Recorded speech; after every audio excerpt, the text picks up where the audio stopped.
Well, hey, happy Sunday, everyone. Happy Sunday. Thank you for joining us. I'm Tuna, And and I'm Dr. Michael Gross, and this is brought to you by jeez. Healing the Holes in Your Soul. We have a And little competition. Whoever gets the book up first, and guess who wins he most gets of the time. he is on top of this one. He's the author of the Spiritual Primer, and if it wasn't, I'll just say it right now because it's a standard thing I do. If it wasn't for this man, this book, and this incredible man, that book that he's holding would not be happening. So I would love to go ahead and talk more about these books, and we might. But for now, what I'd like to do is also let you know that Dr. Michael Gross has an incredible message for everybody. Would you like to tell them what it's all Yes, about? but first of all, I want to talk about this book, and it's a very, very inspiring book. I recommend everyone read it, both men and women and young adults. It's inspiring, it's motivational, and it's a beautiful story. And it led me to understand a lot of things, and I'll go into that a little later. But anyway, I recommend this book. I highly recommend this one. And you And know what? what? Someone told me the other day he liked the part, and it was a guy who said, I love the fact that I can take a pen and write in the book because there's parts where you can answer questions. And he was thrilled. He goes, I had no idea I could do that. Normally you just read a book and sometimes you highlight this parts, right? And you know what's interesting? Her book, you can do the same thing with.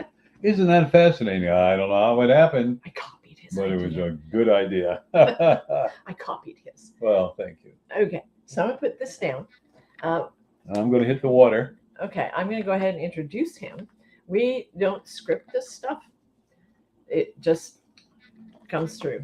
And the only part that we do want to make sure that we mention is exactly Dr. Michael Gross's background, because this is, like I said, a phenomenal gentleman sitting next to me, and I'm so blessed that he's in my life.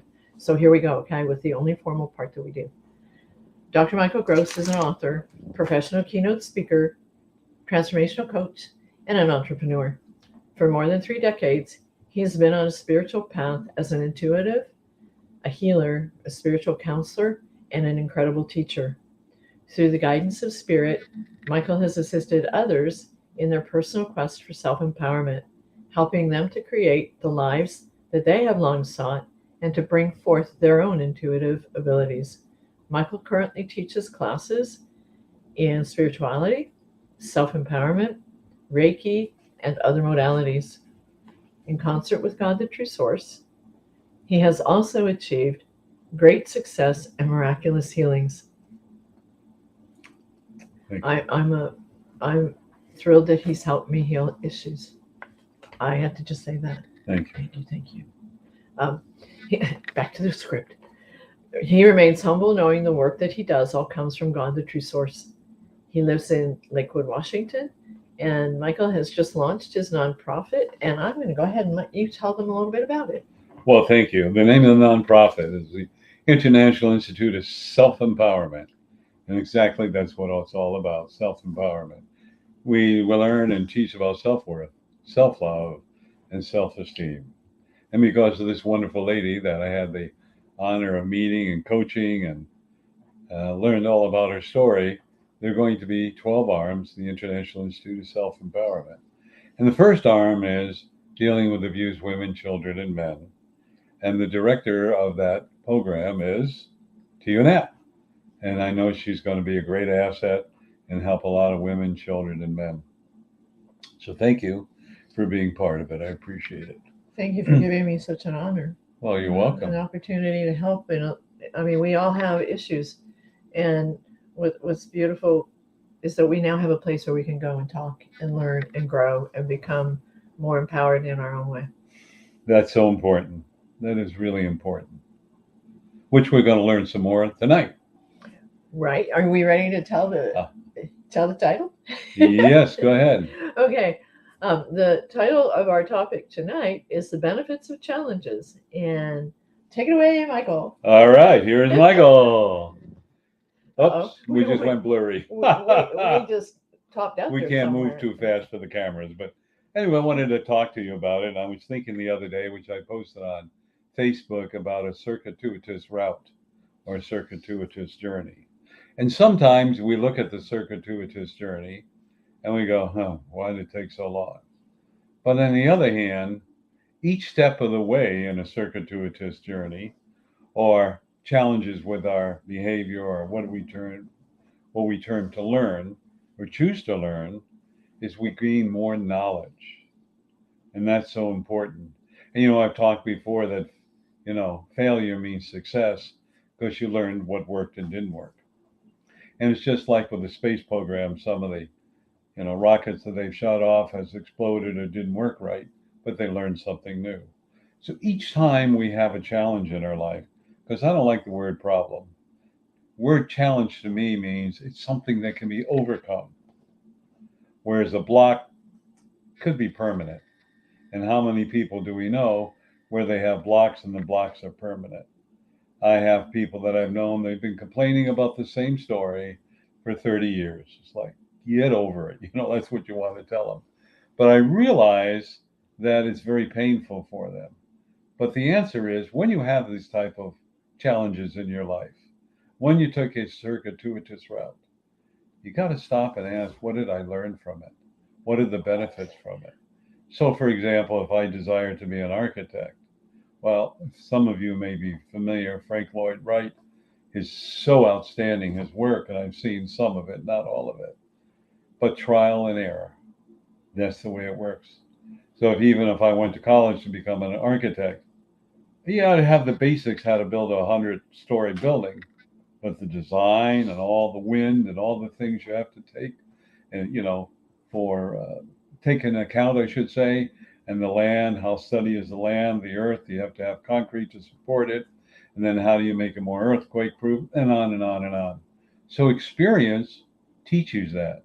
Now, as an architect, for example, you work under a group of architects and you learn from their knowledge, and then you create new knowledge. Or as a lawyer, you learn new things. So you look up the history of lawsuits, and perhaps you can apply them and convince the judge or the jury of them.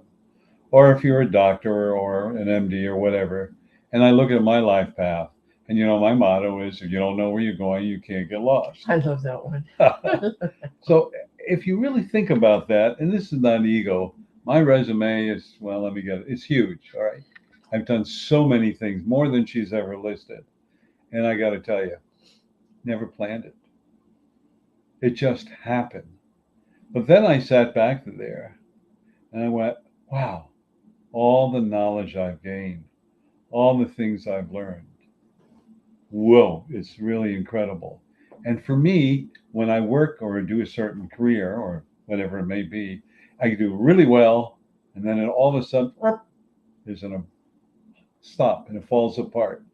And I've learned, okay, time for the next step. Because whatever I was to learn from it, I learned and moved forward. And that's what I want to talk to you about, is that all these challenges that you have in your life, look at it as knowledge, knowledge, knowledge. You can look up encyclopedia of the old days, you Google everything, you look at all these things, and maybe it's true, maybe it isn't, maybe it's someone else's opinion, whatever it may be. But at least you're gaining a little bit of knowledge. But one of the things I'm hammering away at is critical thinking. And I look at, all the challenges and the circuitous routes, and I take a look at what did I learn from it. And then I think about what I've learned and the knowledge. So do I think of it as an obstacle? No more. I look at it, well, the time wasn't right. I had to get the knowledge, and now I can proceed forward. So the time is right now. And that's what's important, each one of us to think about. Not tomorrow, not next week, because tomorrow never happens. Next week never happens. Next year never happens. Do it now. Or even tomorrow morning never happens. Although I'll grant you, sometimes you make a list of things to do and you can't get it to it today because there are many things going on. So the first thing you should do next day is exactly what you didn't have time to do. And that's so important to you. So look at knowledge. And I'd like all of you, when you're through listening to this, to think about all the things you've done in life. Even if you work for one company for 40 years or 30 years, you learn something and your skills change. But look at what else you do. Maybe you went fishing, you learn how to fly fish, or you went gardening, or someone taught you how to, paint. And along the way, I had a neighbor when I was living in New York State, and he was a steam fitter, and he taught me how to sweat pipes and do joints like a plumber would do. He taught me those things, and taught me other little things about plumbing and so on and so forth. Now I'm a plumber? No. Do I apply it for myself? Yes. But I learned a great deal. So everything that goes on is for a purpose, and you learn it for a purpose, even if you run into a challenge. But look at all the knowledge you've gained. So look at, my mother, excellent cook. Well, how do you do that, Mom? Well, you put a little bit of this and a little bit of that, and a fingerful of this and a sprinkle of that. And you're trying to write it down. Well, teaspoon, half a teaspoon, That's how my mom cooked. It was a dash of this, a dollop of that, a little fingerful of this. Yeah, she Yeah, didn't have measurements. And it never came out the same twice, but it was always better than the original.